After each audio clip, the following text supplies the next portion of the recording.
Hello friends, welcome to philosophy ज्ञान आणि मी आहे हर्षा पिंपळकर। तर या व्हिडिओ लेक्चरमध्ये आज आपण बघत आहोत इमॅन्युअल कांटचा चौथा व्हिडिओ। ठीक आहे, फोर्थ व्हिडिओ। पहिलेचे जर तुम्ही माझे 3 व्हिडिओ नसेल बघितले तर पहिले बघून घ्या। तुमची जे कॉन्सेप्ट क्लिअरिटी होणार आहे इमॅन्युअल कांटबद्दल ते सगळ्यात महत्त्वाचे असणार आहे। कारण कुठली जर गोष्ट शिकायला गेलं ते आपल्याला पहिले कळत नाही, त्याच्यानंतर जसं आपण पारंगत होत असतो तसं तसं आपल्याला त्याच्यामध्ये डीप जे इकोलॉजी आहे ते सगळं समजत असते, डीप नॉलेज येत असते। आणि त्यानुसार हा जो चौथा व्हिडिओ आहे, तुम्ही म्हणाल की डायरेक्ट मी चौथ्या व्हिडिओवरती जम्प करतो, तर तसं होणार नाही। ठीक आहे, पहिला व्हिडिओ पाहणं खूप मस्ट असते, त्यानुसार तुम्हाला तुमची कॉन्सेप्ट क्लिअरिटी काय आहे हे समजते, ज्यामध्ये काय अभ्यास करायचा ते कळतं। तर चला जास्त वेळ न घालविता आपण आपल्या चौथ्या व्हिडिओला सुरुवात करूया। तर चला चौथ्या व्हिडिओमध्ये काय आहे ते बघूया आपण। दुसऱ्या बाजूचा जर विचार केला तर अनुभववादांचे वैशिष्ट्य म्हणजे ते नित्य आहे। आता पहिले बुद्धिवाद्यांनी विचार केला, आता आपण याच्यामध्ये दुसऱ्या सेकंडरी अनुभववादांचा विचार करूया। त्यामध्ये आपण इंद्रियांचा पण विचार केलेला होता, गणिताचाही विचार केलेला, गणिताला सोडून चालत नाही। आता अनुभववादींचे जे विचार आहे हे घेऊन चालायचं आपल्याला, कारण कांटजीनेच असंच सांगितलेलं आहे की अनुभववादी पण ओके, आम्हाला बुद्धिवादी पण ओके, म्हणून आम्ही तिसरा मार्ग काढला समीक्षात्मक ओकेचा। ओके, एवढ्या लक्षामध्ये। म्हणून आता अनुभववादी काय म्हणतात, सगळीच गोष्टी अनुभवांच्या द्वारेच आपल्याला कळत असते। जन्मजात कोणी घेऊन येत नसते, आईच्या पोटातून कोणी शिकून येत नसते, बाहेर आल्याच्या नंतरच कळते की ही दुनिया कशी आहे। ओके, नित्य आहे, नवीन आहे, ध्यानाचं प्रमाणित मानतात। नवीन ध्यान तर इंद्रिय अनुभवाच्या आधारेच प्राप्त होते, म्हणून त्यांच्या मतानुसार संपूर्ण जे ज्ञान आहे इंद्रिय अनुभवावरतीच आधारित आहे। बुद्धिवादींनी पण सांगितलं की अनुभववादी इंद्रियांना सोडून चालणार नाही रे बेटा, इंद्रियांना पण घेऊन चालावं लागणार आहे, कारण हेच आपल्याला सांगत आहे। डोळ्यांनी आपण बघतो 2+2 4च होते म्हणून, ठीक आहे, तोंडाने वाचतो अरे बाबा 2+2 4च होते, आपला अनुभवही येते अरे बाबा हात घेऊन आपण सांगतो की रे 2+2 4च होते, आहे का नाही, 5 होत नाही। म्हणजे इंद्रियांना घेऊन चालणं हे गरजेचं हे आहे। त्यांनी पण सांगितलेलं बुद्धिवादी, अनुभववादी पण त्यांनी म्हणतात, परंतु इंद्रिय अनुभवाने आपणास सार्वभौम आणि अनिवार्य ज्ञानाची प्राप्ती होणार नाही। लक्षात ठेवा, बुद्धिवादींनी सांगितलेलं आहे की आपल्याला सार्वभौम आणि अनिवार्य गोष्टी असल्या पाहिजे, पण अनुभववादी सांगत नाही की आपल्याला सार्वभौम आणि अनिवार्यतेच्या गोष्टी इथे आपल्याला मिळणार आहे। उदाहरणार्थ कार्यकारणाचा सिद्धांत म्हणजे त्यातील संबंध हा काय असला पाहिजे ना, अनिवार्य मानला जातो। कारण असेल तर कार्य घडणारच आहे, कार्य असेल तर कारण घडणारच आहे। तुम्ही एखादी बीज झाड जर जमिनीत लावली असेल तर त्याच्यानंतर काही दिवसांनी त्याचं रोपटं तुम्हाला दिसणारच आहे, पण ते बीजमध्ये ते गुणच नसेल झाड निघण्याचं, रोपटं निघण्याचं, तर त्याच्यात कार्यकारण सिद्ध होणार आहे का, नाही ना। त्या प्रकारे परंतु आपण कितीतरी वेळा जे उदाहरणार्थ 100 वेळा निरीक्षण केले तरी आपणास अनिवार्यतेचे जे ज्ञान होणार नाही। त्यामुळेच ह्यूमने सांगितलेले आहे की कार्यकारणातील अनिवार्यता ही तर केवळ आपला विश्वास आहे।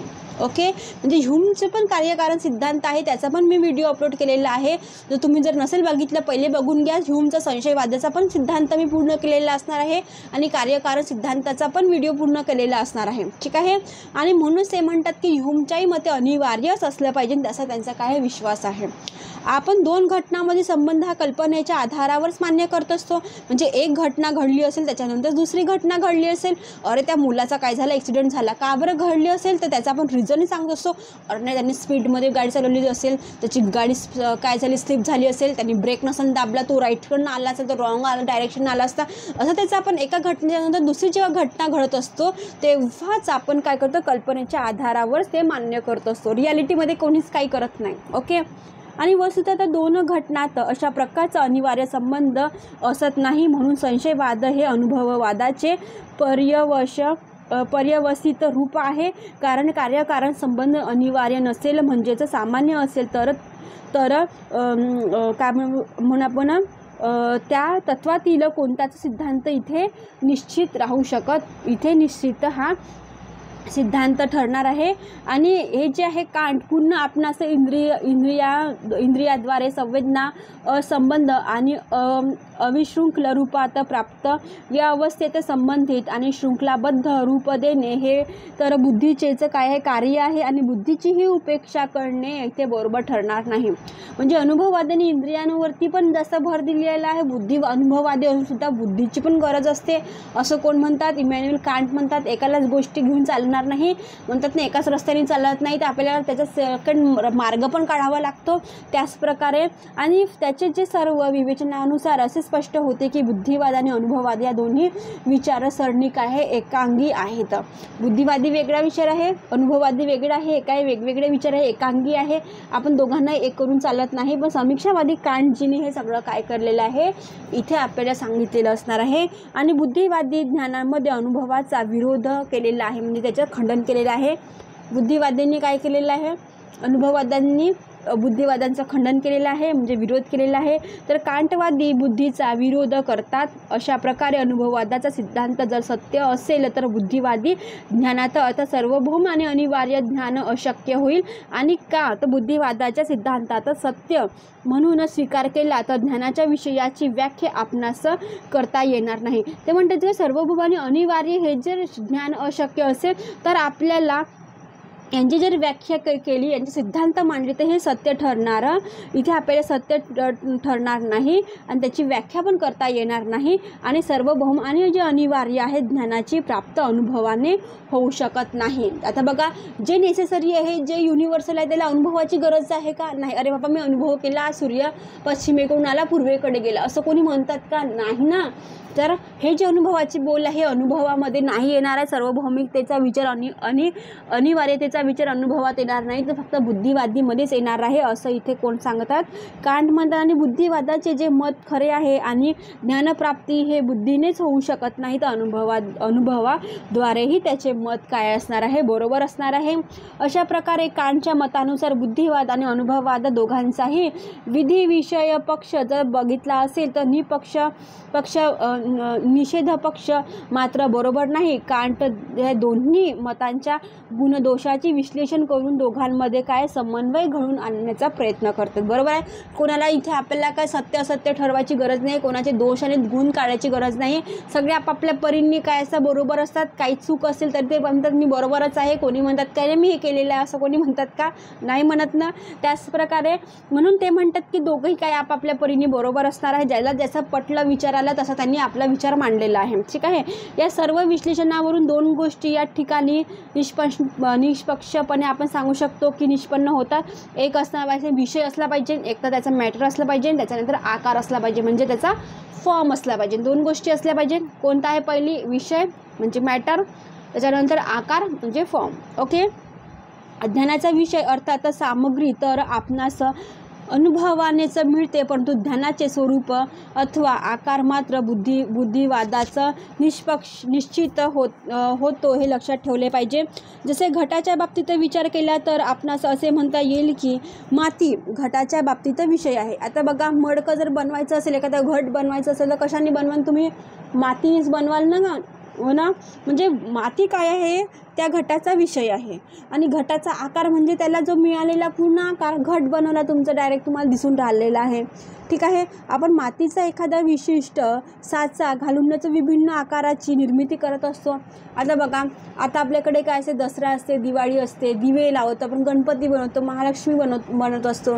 आपण काय करतो, घट वगैरे स्थापन करतो. त्याचा एक साचाच असतो. त्या साचेमध्ये ते लोक माती टाकतात आणि काय करतात, त्याची निर्मिती करतात एखाद्या वस्तूची, जे करत असेल ते. आणि अशा प्रकारे ज्ञान हे तर सामग्री आणि स्वरूप या दोन्हीचं पण काय असणार आहे, मिश्रण असणार आहे. ओके. म्हणजे त्यांना म्हणायचं काय आहे, ज्ञान एकाच गोष्टीने मिळत नाही, तर आपल्याला अनेक त्याच्या गोष्टीच्याने मिळत असते. जसं ज्ञानमीमांसेचा जर व्हिडिओ अपलोड केलेला आहे, 7 ते 8 व्हिडिओ झालेले आहेत त्याचेवाले पण. जर तुम्ही बघितलं असेल, ज्ञानही ते म्हणतात की मला एकाच गोष्टीतून आलेलं नाही आहे, तर अनेक व्हेरायटीमधून ज्ञान प्राप्त होत असते. तसंच कांट पण म्हणतात की मला एखादा आकाराने विषय जर घ्यायचा असेल तर त्याच्यासाठी सगळ्याच गोष्टी इथे काय असल्या पाहिजे, त्याच्या मिश्रण असल्या पाहिजे. आणि बुद्धिवादांचे हे जे मत आहे हे बरोबर आहे, कारण कार्यकारण, द्रव्य आणि जन्मजात कल्पनाशिवाय ज्ञान होऊ शकत नाही. ऐका नाही. म्हणजे एखादी घटना घडायचं असेल तर त्याचं कार्य असलं पाहिजे, त्याचं कारण असलं पाहिजे, त्याचं सबस्टन्स असलं पाहिजे आणि ते काय जन्मजात पण असलं पाहिजे. मग असं नाही रे बेटा, असं झालेलं आहे ना, अशा प्रकारे. आणि अनुभववादांचेही असेच मत बरोबर आहे की संवेदनाशिवाय ज्ञान सामग्रीचे ज्ञान होऊ शकत नाही. यावर कांट आपल्या समीक्षेत असे म्हणतो की अनुभव या ज्ञानाचा आरंभ आहे. अर्थात ज्ञानाचा आरंभ संवेदनांनीच होत असतो. अनुभवाने प्राप्त होणाऱ्या संवेदना हे अव्यवस्थित असतात. अशा अनुभवाने प्राप्त होणाऱ्या संवेदनांना ज्ञानाचे स्वरूप द्यायचे असेल तर त्यांना बुद्धीचा आकार आणि विकल्प यामध्ये घालणे आवश्यक आहे. म्हणजे एकच विचार न करता बुद्धी आवश्यक आहे, अनुभवही आवश्यक आहे. त्याला एका आकार किंवा कल्पनांचा याच्यामध्येही मेल करणं, तंतोतंत विचार करणं आवश्यक आहे. आणि बुद्धी तर काही जन्मजात विकल्प असतात, इनेक्ट कॅटेगरीज असतात. बुद्धी या आहेत तर त्याच्या आधारे असंबंध संवेदनांना सुसंगत बनवणे हेही गरजेचं आहे. अनुभववादाचे आधार घेऊन बाह्य जगतातील प्राप्त संवेदना या अगदी कच्च्या मातीसारख्या आहे. तुम्ही बाहेर गेल्याच्या फक्त अनुभव घेतला असं नाही आहे. त्याला इम्प्लिमेंट करता आलं पाहिजे, त्याला सांगता आलं पाहिजे, त्याला हे करता आलं पाहिजे. आता मी हे जे एवढी सांगत आहे तुम्हाला सगळ्या गोष्टी, याच्यात हे आहे रे बेटा, त्याच्यात ते आहे रे बेटा. आता मी जर हे वाचलंच नसत्या, मी जर विचार केला असं जाऊ दे ना, काय आहे लिहायचंच आहे तर एक दिवस पेपर आहे आज आणि त्या दिवशी वाचलं तर झालं असतं का? नाही. तर हे माझं आत्ताचं परिश्रम मला जे तुम्हाला दिसत आहे आताच आहे का? नाही. हे 4-5 वर्षाचा अगोदरचा अनुभव असणार आहे, त्याच्यानंतर मी इम्प्लिमेंट केलेलं आहे तुमच्यावरती, म्हणून मी एवढ्या कॉन्फिडन्सनी तुम्हाला शिकवत आहे. पण हे जर मी म्हटलं की नाही मी आताच केलेलं आहे, आताच बनवलेलं आहे, एक दिवसा अगोदर पण तुम्हाला मी शिकवत आहे, याच्यामध्ये काय आहे मलाच माहीत नाही, तर तुम्हाला काय शिकवलं असतं, बोडकं शिकवलं असतं का? नाही ना. म्हणून ते म्हणतात की कुठलीही जर गोष्ट असते कच्चा माल असते, पहिले जसे जसे तुम्ही इम्प्लिमेंट करता, अनुभव करता तुमच्या बुद्धीनुसार, तेव्हाच तुमचे त्याचे काय ते विचार तुम्हाला पटत असते. आणि हेच जे आहे याचा जो साचा आहे त्याच्यामध्ये काय करणे, त्याच्यामध्ये चांगला विचार करून त्याच्यामध्ये आकार देण्याचं काम इथे साच्यामध्ये आपल्याला येत असते. तेव्हाच तुमची क्रिएटिव्हिटी तुम्हाला इथे प्राप्त होत असते. ठीक आहे.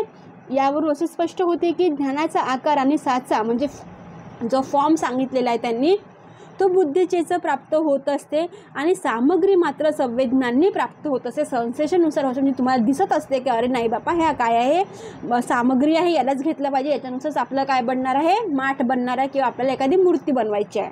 ठीक आहे.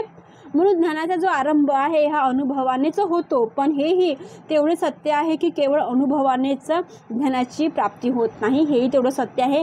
बुद्धीनी पण होत नाही रे बेटा, अनुभवानी पण होत नाही, पण दोघांचं जेव्हा मिश्रण आलं तेव्हानी तुमची ज्ञानाची प्राप्ती होणार आहे, एवढं लक्षात ठेवायचं. त्यासाठी बुद्धीची आवश्यकता असते. म्हणून कांट स्पष्ट म्हणतात की इंद्रिय संवेदनाशिवाय, त्यांचं हे कथन आहे, लक्षात ठेवायचं, इंद्रिय संवेदनाशिवाय बुद्धी विकल्प पिंगू आहे आणि बुद्धी विकल्पाशिवाय इंद्रिय संवेदन काय आहे, आंधळे आहे. म्हणजे इंद्रिय संवेदनानुसार आपले जे बुद्धी आहे पंगू आहे. पंगू म्हणजे काय आहे, बिलकुल तुम्ही असहाय्य असणार आहात. जर इंद्रिय नसेल तर त्याच्यामध्ये संवेदना नसेल, आणि बुद्धी विकल्पाशिवाय इंद्रिय संवेदन काय आहे, आंधळे. म्हणजे दोघंही गोष्टी इथे आवश्यक आहे. म्हणूनच मी म्हणते आहे, वारंवार म्हणते की जेव्हा कांटने जेव्हा समीक्षावादीचा जेव्हा विचार केला ते म्हणतात की अरे बुद्धी असूनच चालत नाही, तुमचा अनुभवही आवश्यक आहे, अनुभव होऊन चालत आहे, तुमची बुद्धी पण आवश्यक आहे. ठीक आहे.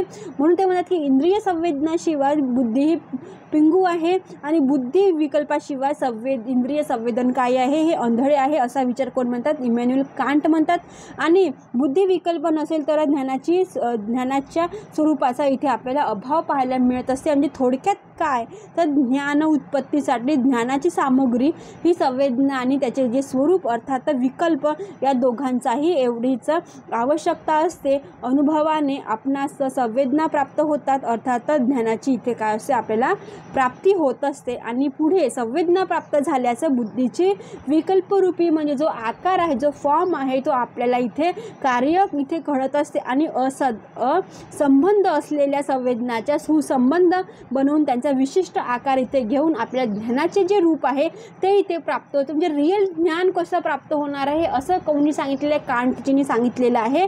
आणि म्हणूनच कांट म्हणतात की बुद्धीचे हे जे विकल्प आहे अनुभवपूर्व आणि प्राज्ञाभाविक आहेत आणि प्राज्ञाभाविक विकल्पाच्या आधारे अनुभवाच्या प्राप्त संवेदनांचा जो ज्ञानाचा जो आकार आहे हा आकार आपल्याला प्राप्त होत असतो.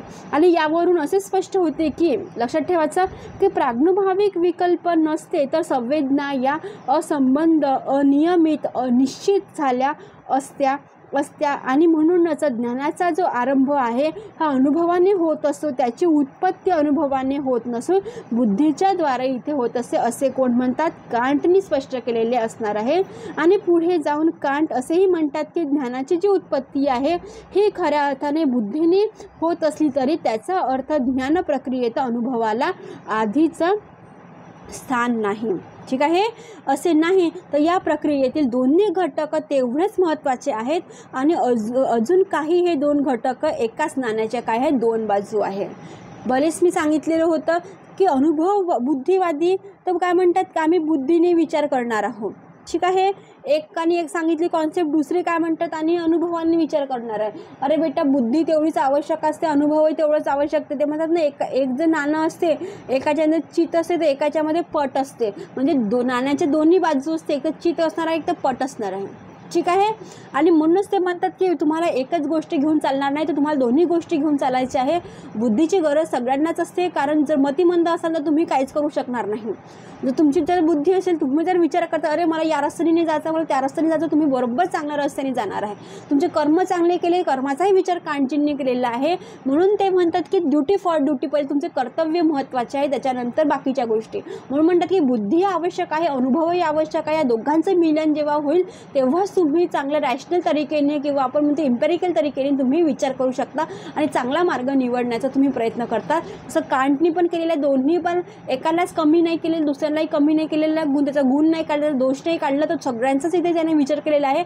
आणि म्हणून इमॅन्युअल कांट जिने समीक्षात्मकवादी पण म्हटलं गेलेलं आहे. म्हणून ते म्हणतात की ह्या दोन गोष्टी वेगळ्या नाही आहे, या घटना वेगळ्या नाही आहे, तर ते काय आहे, एका नाण्याच्या दोन बाजू असणार आहे. अशा प्रकारचे जे ज्ञान आहे विकल्परूपी प्राज्ञभाविक आकाराशिवाय शक्य नाही. आणि हे जे प्राज्ञभाविक तत्व आहे, बुद्धीचे जन्मजात आकार म्हणजे इनेक्ट फॉर्म आहे, त्याचबरोबर हेही खरे आहे की ज्ञानाची जी सामग्री आहे ही अनुभवाने प्राप्त होते. आणि म्हणून असे म्हणता येईल की ज्ञान हे अनुभविक व प्राज्ञभाविक या दोन्हीही गोष्टीचं मिश्रण आहे. आणि कांटला काय म्हटले जाते, समीक्षावादी म्हटल्या गेलेलं असणार आहे. म्हणून त्यांनी सांगितलं का अनुभवही आवश्यक आहे, प्राज्ञभाविकही आवश्यक आहे, बुद्धी पण आवश्यक आहे. ह्या दोघांचं जोपर्यंत मिश्रण होणार नाही तर तुम्हाला कुठलीच गोष्ट इथे कळणार नाही. आता तुम्ही एखादी गोष्ट विचार करता, पुस्तक वाचता, तर तुम्ही जर वाचलीच नसेल तर तुम्हाला कळलं असतं का? ठीक आहे, कळलं तर तुम्ही जर इम्प्लिमेशन केलं आहे वहीमध्ये किंवा आपण पुस्तकात नोट्स नसते काढली तर तुम्ही पेपरमध्ये लिहू शकला असतात का? हे तेवढं महत्त्वाचं असं. म्हणजे एक कृती केल्यानंतर दुसरी कृती आवश्यक असते असं इमॅन्युअल कांटजींना म्हणायचं आहे. तर इथे हा व्हिडिओ इथे संपलेला असणार आहे, चौथा व्हिडिओ. नंतर अजून इथे मला वाटते 5-6 व्हिडिओ अजून बनणार आहे. तर व्हिडिओला लाईक करा, शेअर करा आणि सबस्क्राईब करायला विसरू नका. आणि तुमच्या मित्रांपर्यंत व्हिडिओ अपलोड करा. ठीक आहे, thank you for watching my video friends.